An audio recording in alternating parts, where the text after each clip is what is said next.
We hear it all the time, right? In this crazy, fast-changing economy, you've got to learn new skills to keep up. But what if the real issue isn't the skills themselves, but how we've been thinking about them all along?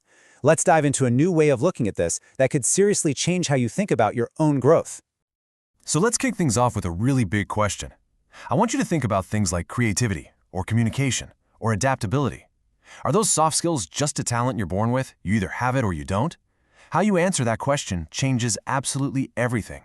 For the longest time, the common wisdom was that these soft skills are basically just personality traits. You know, the idea that they're just kind of baked into your DNA. You're either a creative person or you're not. And right there, that's a massive problem.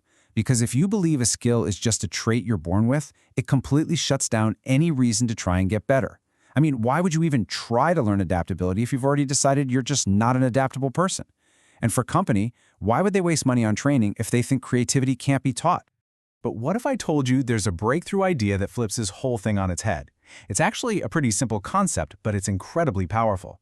It's about reframing skills not as these fixed things you have, but as processes you can learn. Okay, so let's really break this down. On one side, you have personal attributes. Think of these as your natural tendencies, the stuff that's pretty hard to change. But on the other side, you have skills. And this new way of thinking defines them in a way that's, frankly, way more useful and empowering. And here it is, the definition that honestly changes everything. A skill is just the ability to successfully enact a repeatable process. That's it. This applies to anything, from writing a clear email to collaborating with a teammate to solving a tough problem. It completely shifts the focus from who you are to what you can do step by step. This is so important because what this does is make everything feel possible. If any skill, even something that sounds as fuzzy as creativity, is really just a process, well, then it can be broken down into steps, it can be taught, it can be practiced, and it can be measured. Suddenly it's something you can actually work on and get better at. So this new way of thinking is the backbone of a framework called Skills for Success. You can think of it as a brand new map, showing us the essential abilities we need to navigate the modern world of work. All right, so here they are, the big 9. You've got the classics, of course. Reading, writing, numeracy, those are the foundation. But look at what else is on this list. Digital skills, which are non-negotiable now. And then there are the ones that are so critical today. Adaptability and creativity and innovation. These are not just buzzwords, they're the skills we desperately need in a world full of complex problems and constant change. Okay, that's a lot to take in. So to make sense of it all, let's just group them into 2 simple categories. Think of them like building blocks. First up, we have what they call the foundational skills. This is the bedrock. These are the tools you absolutely need to process information, communicate clearly, and just function in today's world. You really can't build the other skills without a solid base here. And then, once you've got that solid base, you can build on it with the social and growth skills. And this is where it gets really interesting, because this is where we find all those abilities that we used to dismiss as unteachable soft skills. But in this new framework, they get the respect they deserve as real, concrete processes you can actually develop. All right, so the theory sounds great, right? But what does this actually look like in the real world? How does this new approach actually help people? Well, for you, for me, for any individual learner out there, this is totally liberating. Instead of feeling stuck with your personality flaws, you now have a roadmap for improvement. It really builds that growth mindset, showing you that, hey, with some focused practice, you can get better at any of these 9 crucial skills. I love this quote from one training pro who just nailed it. They said, "This isn't just a list of skills, it's an empowerment model. It gives people the confidence and the blueprint to take charge of their own careers and build the future they want." And it's not just for individuals. For employers, this is a game changer. It takes training from being this vague, fuzzy expense to a clear, strategic investment.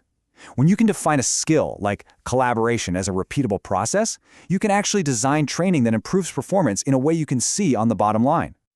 You know, this simple shift in language really connects the dots for businesses. As one expert pointed out, using the term repeatable process makes it so much easier to sell a training program to a company because they can finally see a clear return on their investment. Okay, let's get super practical for a second. Take a big skill like problem solving. Instead of just being this vague idea, we can map it out. Step 1, identify what the real issue is. Step 2, gather all the info you need. 3, brainstorm some possible actions. 4, pick the best one and actually do it. And 5, look back and evaluate how it went. See, each step is something you can learn, practice, and master. So what do the people on the front lines think? Well, educators and trainers absolutely loved this. They were especially excited to see things like adaptability and creativity get officially recognized as essential, teachable skills because they know how critical those are, especially in our post-pandemic world. And you know, this gets at something even deeper, something really powerful about inclusivity. This framework helps us see and value skills that might otherwise be overlooked. For example, one person in the study mentioned that in many indigenous communities, people have incredible creativity, but they often don't think of it as a formal skill set. This new approach helps everyone recognize the valuable skills they already have. All right, so if you're going to remember just a few things from our chat today, let it be these 3. Number 1, all skills are learnable processes, period. Number 2, that old myth about unteachable soft skills, yeah, that's officially busted. And number 3, this framework gives every single one of us a clear map for personal and professional growth. So that really just leaves one final question for you. Now that you know your abilities aren't set in stone and that every single one of these 9 skills is just a repeatable process you can master, which one are you going to work on first?